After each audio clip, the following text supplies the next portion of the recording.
Assalamualaikum warahmatullahi wabarakatuh. Jadi hari ini kami akan melakukan podcast tentang 5 materi ini. Nah, jadi sebelum podcast izin kami perkenalkan diri kami dulu. Perkenalkan, nama saya Ahmad Ali Syam. Nama saya Muhammad Rizky Ramdan. Nama saya Diva Nusantara. Dan kami akan melakukan podcast. Nah, yang pertama nih, apa dasar-dasar pembentukan kelompok sosial menurut Mobi? Menurutku itu dasar-dasar pembentukan kelompok sosial ini terjadi atas beberapa faktor, dan faktor itu ada 6. Yang pertama itu mempunyai faktor atau kepentingan yang sama. Orang-orang yang mempunyai kepentingan sama ini bisa membuat kelompok sosial tersendiri, seperti kayak organisasi yang memiliki kepentingan sama-sama ingin, pokoknya dia memiliki kepentingan yang sama lah. Jadi mereka itu membuat organisasi atau kelompok sosial. Dan yang kedua ini mempunyai darah atau keturunan yang sama. Faktor ini biasanya itu sangat kuat ya, seperti kayak mereka ini memiliki nenek moyang atau darah yang sama.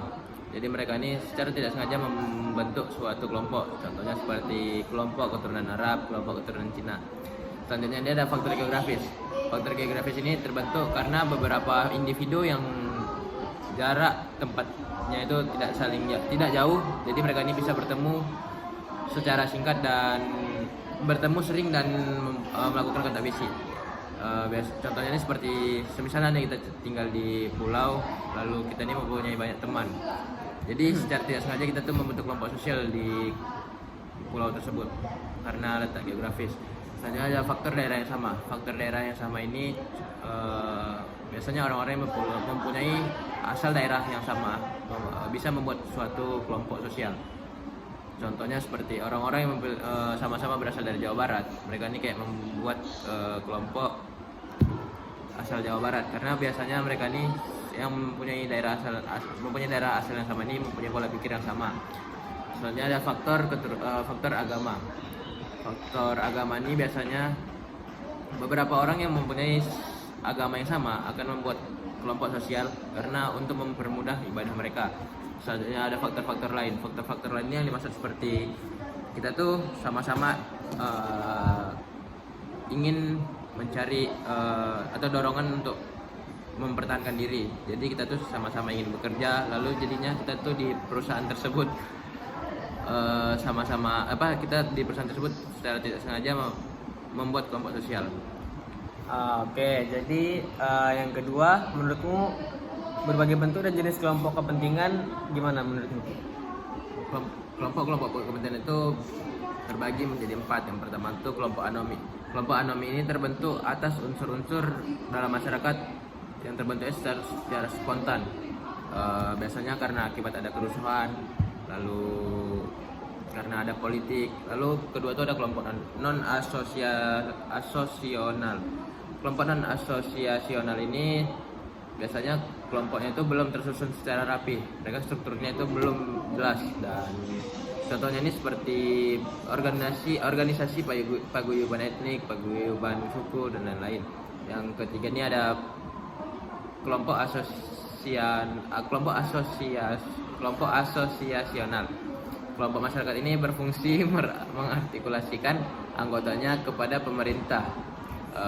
Contohnya itu seperti Majelis Ulama Indonesia atau Industri Indonesia. Dan yang terakhir itu ada kelompok institusional. Ini itu merupakan kelompok formal yang memiliki struktur, misi, visi, tugas, dan sebuah kepentingan. Contohnya ini seperti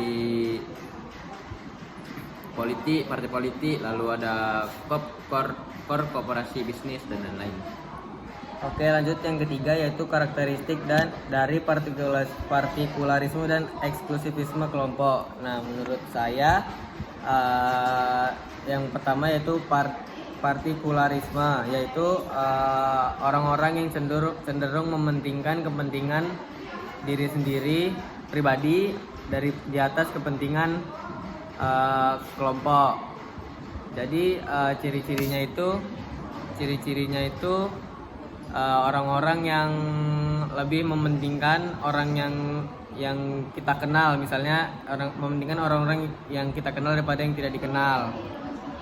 Nah, terus lanjut yang kedua yaitu eksklusivisme kelompok, yaitu orang-orang yang mementingkan kepentingan pribadi di atas kepentingan umum. Contohnya itu kayak kita tidak terbiasa di tempat-tempat rame, terus juga kita tidak biasa ngomong di tempat-tempat yang rame gitu.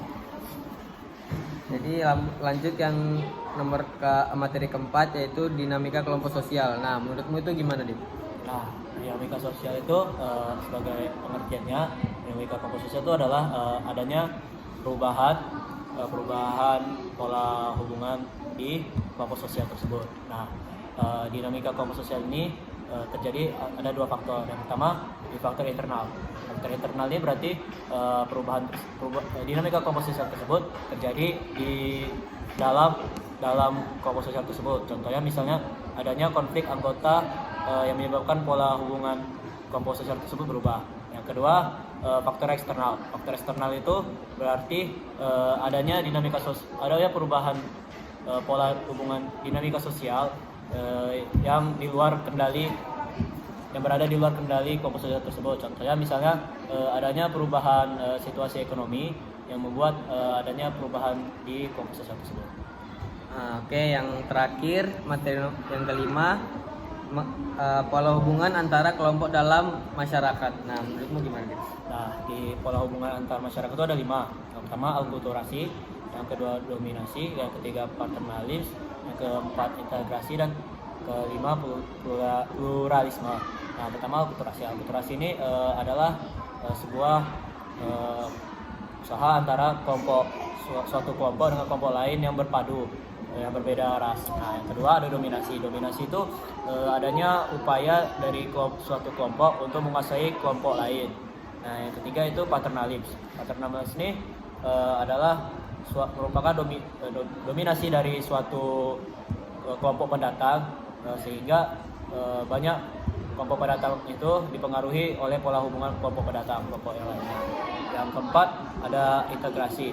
Integrasi ini pola hubungan yang mengakui adanya perbedaan dengan kelompok satu dengan kelompok lainnya. Jadi sehingga kelompok tersebut dapat berbaur dengan kebudayaan lain yang berbeda. Dan terakhir ada pluralisme. Pluralisme itu di dalam satu kelompok sosial itu memiliki banyak perbedaan. Namun mereka mengakui perbedaan tersebut antara satu dengan yang lainnya. Oke, jadi sekian dari podcast kami. Mohon maaf jika kalau ada kesalahan. Assalamualaikum warahmatullahi wabarakatuh.